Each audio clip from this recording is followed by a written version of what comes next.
میں آپ کے یہاں نہیں آؤں گا نکاح پڑھانے. اگر میں دیکھوں گا کہ اس میں رتی جگو لکھا ہے کنکوتری میں، یا مجھے معلوم ہوگا کہ یہاں رات کو ناچتے ہیں یہ لوگ، ڈھول بجاتے ہیں، میوزک بجاتے ہیں، ڈی جے بجاتے ہیں، مہربانی کرین مکے آئی نکاح جی دعوت ڈیلا اجاج ماں ہاں اچا نہیں کوئی پن ہوئی ہاں نہیں اچا. اور میں یہاں کے جو ذمہ دار ہے ان کو بھی میں گزارش کرتا ہوں کہ برائے کرم اب سختی سے کام لو. دین کا کام نرمی سے کرنا چاہیے اور کبھی کبھی دین میں سختی بھی کرنی چاہیے. حضرت عمر جیسی ذمہ دار جو لوگ ہیں وہ ایسا قانون نافذ کرے کہ ہمارے گاؤں میں کوئی ڈی جے لے کر آئے گا ہمارا مولانا نکاح نہیں پڑھائے گا اور ہم نکاح کی سرٹیفکیٹ اس کو نہیں دیں گے. ڈی جے فی جے نہیں چاہیے، میوزک نہیں چاہیے. یہ قانون نافذ کرنا چاہیے ذمہ دار کو. خیر وہ کرے نہ کرے میں بتا دیتا ہوں میرا فریضہ ہے، ورنہ ہم عالم ہیں الحمدللہ، عالم کی جوتیاں اٹھانے والے ہیں لیکن عالم کہلاتے ہیں. ہمارا فریضہ ہے حق بات بتانا. اگر ہم خاموش رہیں گے تو بروز قیامت ہماری پکڑ ہوگی. اللہ ہم کو کہے گا کہ 500 روپئے کے لیے چلا گیا تھا، شرم نہیں آئی تجھے؟ تو نہیں کہہ سکتا تھا؟ تیرے مرید تھے، مان سکتے تھے، پھر بھی تو نے کیوں نہیں بتایا؟ میں کیا جواب دوں؟ اس لیے میں اپنا فریضہ ادا کر رہا ہوں کہ بھئی دیکھو یہ کنواں ہے، اس میں جاؤں گے تو گر پڑیں گے، رک جاؤ.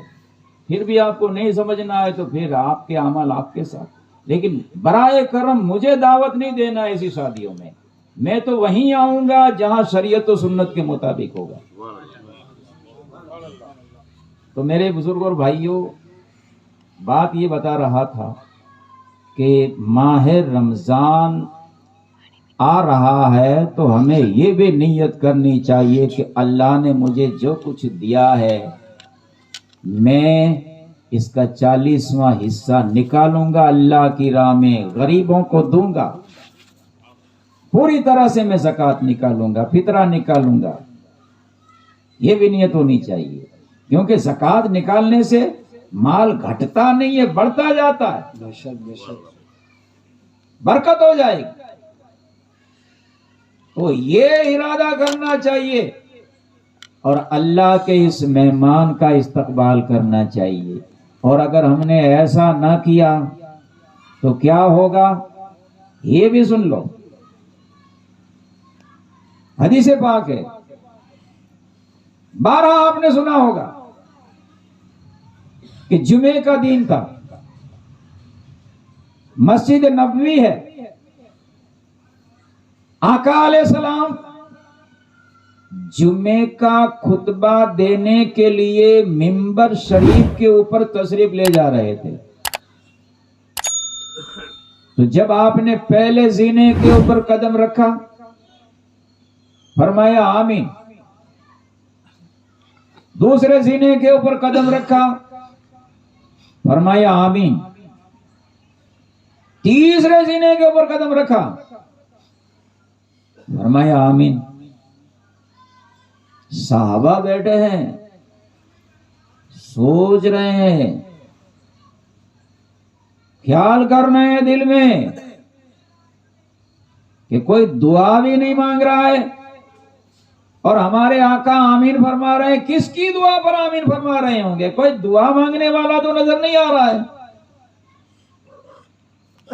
جب نماز ختم ہوئی صحابہ نے عرض کی یا رسول اللہ صلی اللہ تعالی علیہ وسلم، یہ آپ کس کی دعا کے اوپر آمین فرما رہے تھے؟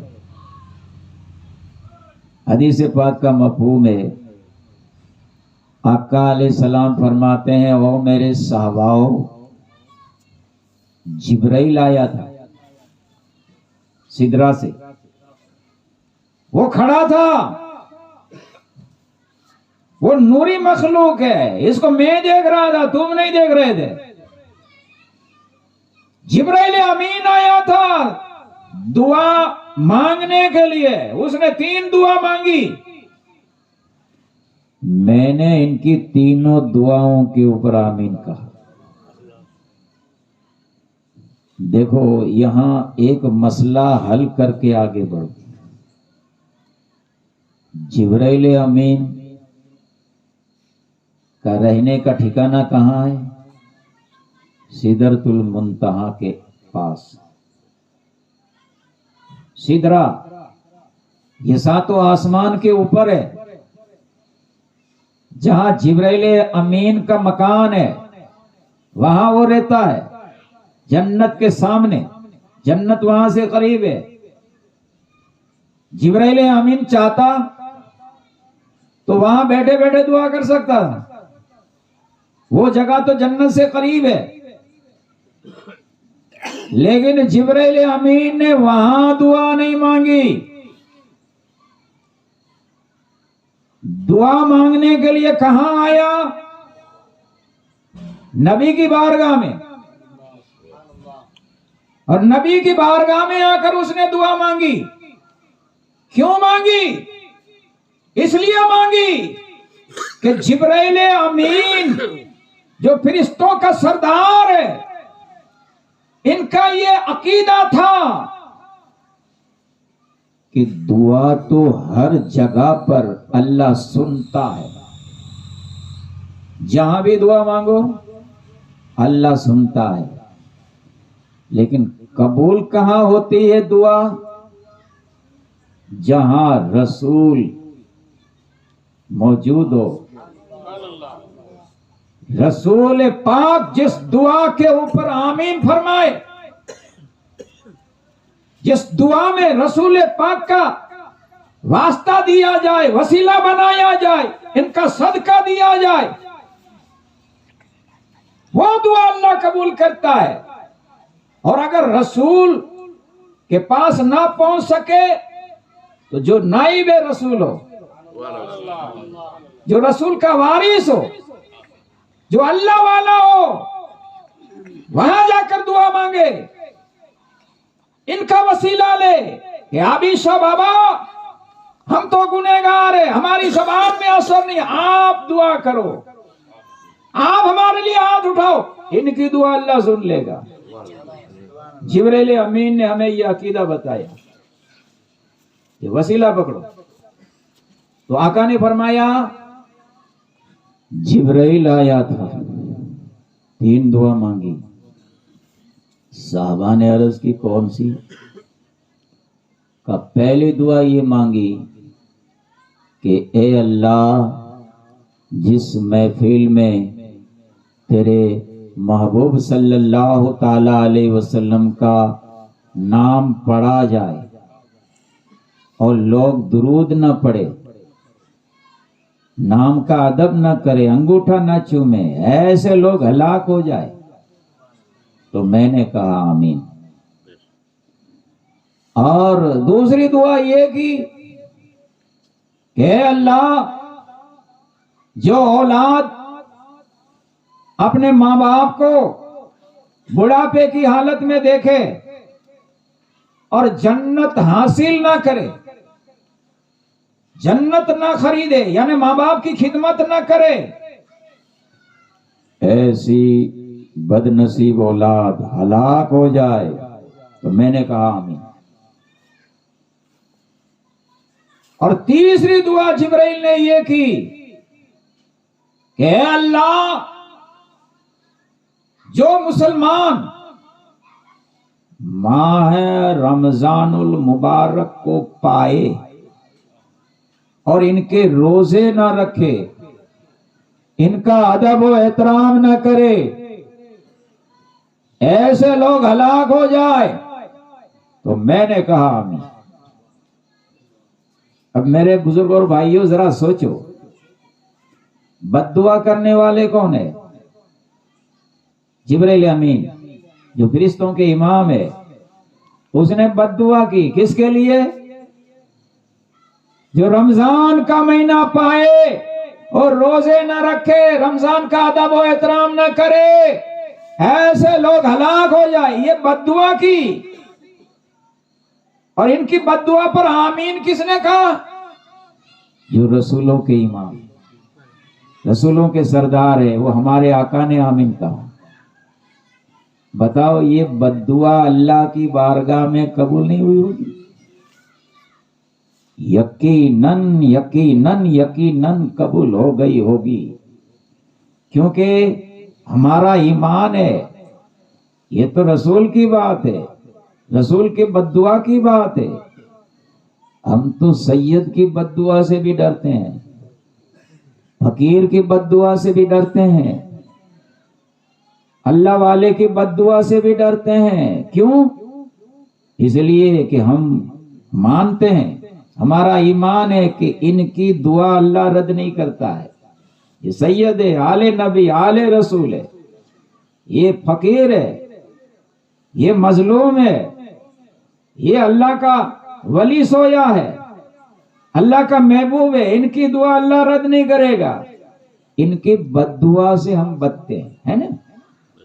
تو یہاں بد دعا کرنے والے فرشتوں کے امام اور ان کی بد دعا پر آمین فرمانے والے نبیوں کے امام ہے۔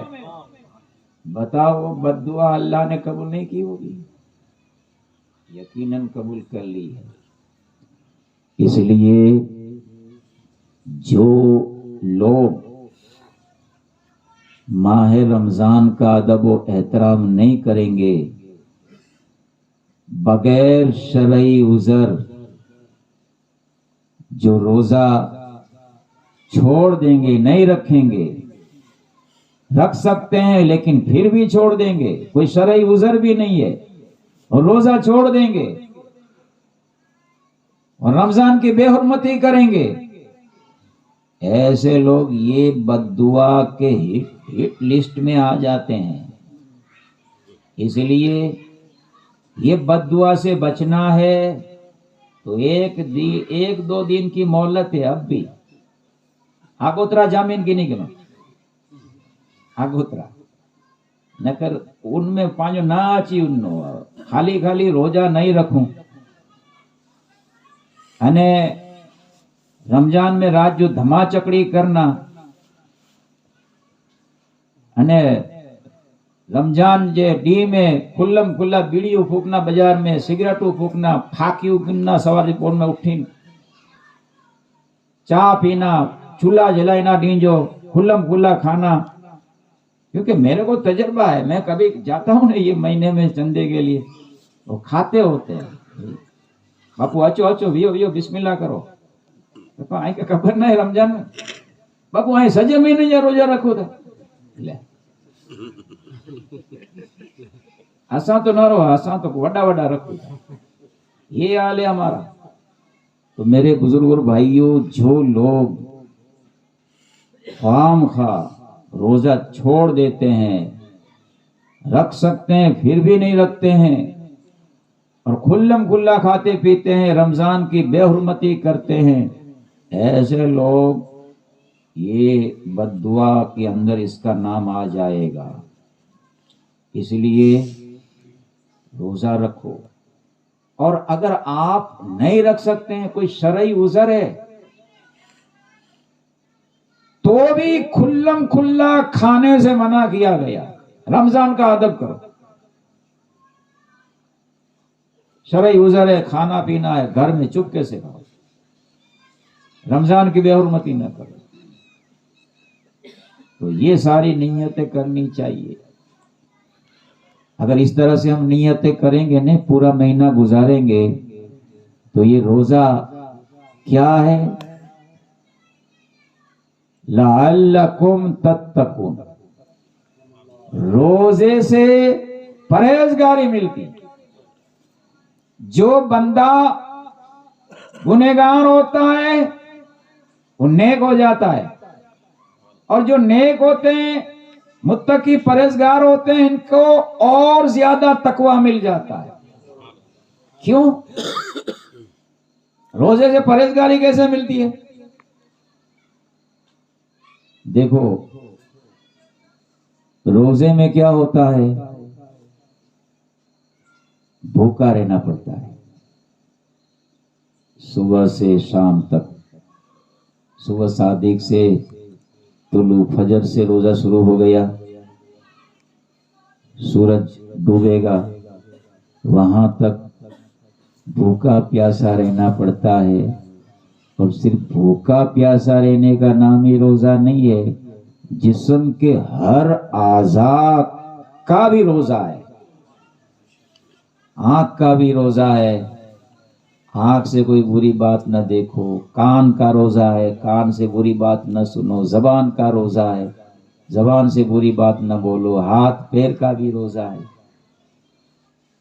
ہر اعضاء کا روزہ ہے. اور پیٹ کا تو ہے ہی، تو بھوکا رہنا پڑتا ہے. تو ہمارے دو دشمن ہیں، ایک ہے شیطان. ان الشیطان للانسان عدو مبین. اللہ فرماتا شیطان تمہارا کھلا دشمن ہے. تو شیطان تو یہ مامے قید میں ہوتا ہے،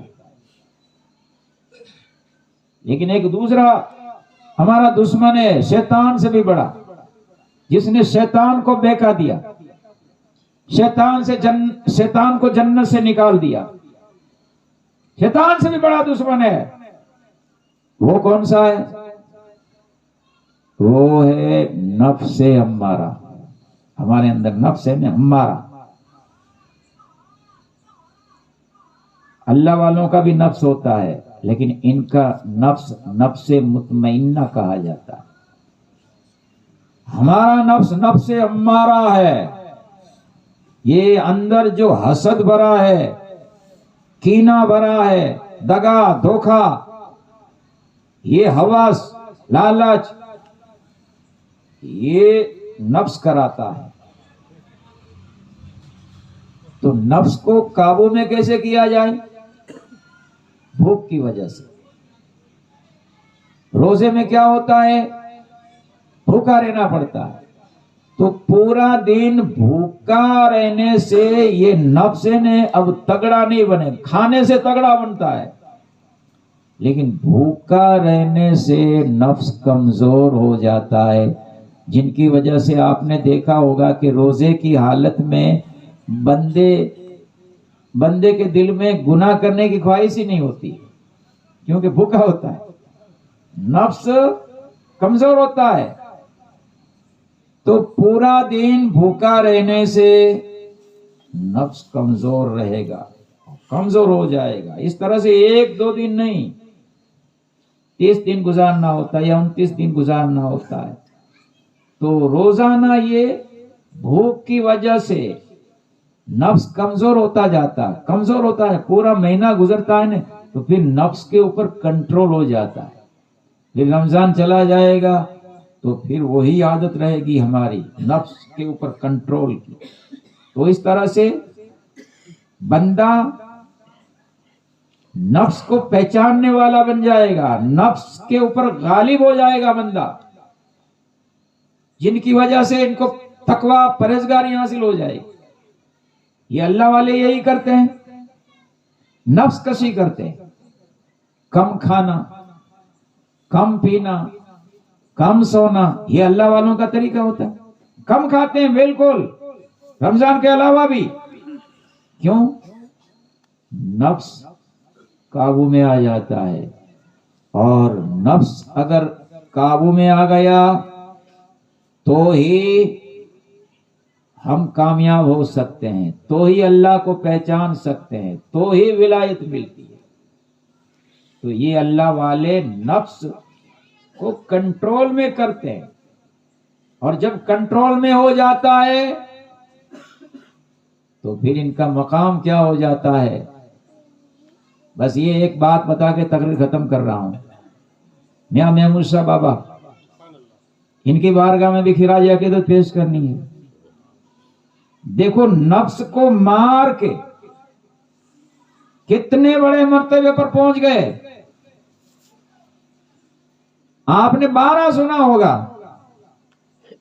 پھر بھی آپ کو یاد دلا رہا ہوں.